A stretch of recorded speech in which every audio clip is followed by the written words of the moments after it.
मुझे बिल्कुल समझ नहीं आ रही कि आखिर तुम चाहती क्या हो। तुम्हारा दिल ऐसी जगह लगा हुआ है जहां तुम्हारी बात बुनती दिखाई नहीं दे रही, और तुम्हारे अबू के ताने मुझे बर्दाश्त करना पड़ते हैं। तुम तो रोज काम पर चले जाते हो और मैं यहाँ अकेली सब कुछ संभालती रहती हूँ। क्या तुमने खाला से बात की थी या नहीं? हाँ, मैंने उनसे बात की थी, लेकिन उन्होंने साफ इनकार कर दिया। उनका कहना है कि उनकी बेटियां कजिन मैरिज के सख्त खिलाफ है। फिजा भी यही सोचती है और बाकी दोनों लड़कियां भी इसके हक में नहीं है। मुझे समझ नहीं आती कि तुम इसी खानदान में शादी करने के लिए इतने बजिद क्यों हो। कहीं और रिश्ता को नहीं देख लेते?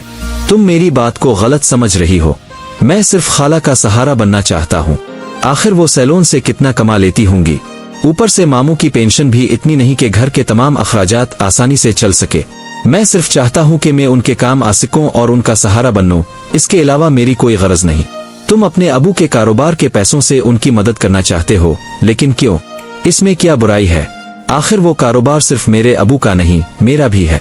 क्या तुम्हें याद नहीं कि इसे कामयाब बनाने में मैंने कितनी मेहनत की है? मैंने इस कारोबार को खड़ा करने में अपना वक्त और मेहनत लगाई है, इसलिए मुझे हक है कि मैं इससे किसी की मदद करूं। ये कोई खैरात नहीं है। तुम जिस भी खानदान में शादी करोगे, इस खानदान की बेटी की जिम्मेदारी भी तुम्हें उठानी होगी। तुम्हारी जिम्मेदारियां वहां भी होंगी, इसलिए सुराय की बेटियों के बारे में सोचना छोड़ दो। लेकिन लगता है वो लड़का अपनी जिद छोड़ने के लिए तैयार ही नहीं।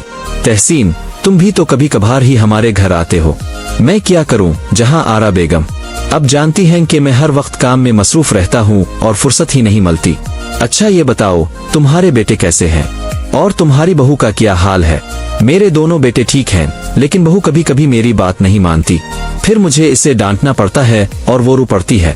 शुक्र है कि वो अपने शौहर से मेरी शिकायत नहीं करती, वरना अगर वो मेरे बेटे को सब कुछ बता दे तो वो मुझसे जरूर सवाल करेगा। तुम्हारा बेटा तो बहुत फरमाबरदार है, वो तुम्हारी हर बात मानता है। फिर वो अपनी बीवी की शिकायत सुनकर तुम्हारे सामने कैसे खड़ा होगा? ये भी मुमकिन है कि मेरी बहू अपने शौहर से शिकायत करती हो, लेकिन मेरा बेटा मुझे कुछ ना बताता हो।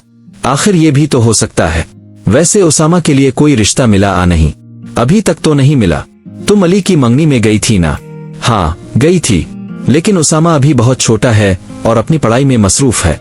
वो अभी शादी की जिम्मेदारियां उठाने के काबिल नहीं, इसलिए मैं कम से कम 3-4 साल तक इसकी शादी का नहीं सोचूंगी। ठीक है, लेकिन जब इसकी शादी का वक्त आए तो सबसे पहले मुझे बताना। मैं इसके लिए एक अच्छा रिश्ता तलाश कर दूंगी। जरूर, मैं सबसे पहले तुम्ही से राब्ता करूंगी।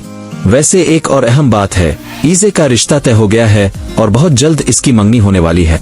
वाकई? फिर मुझे जरूर बताना कि वो किस खानदान में जा रही है। अल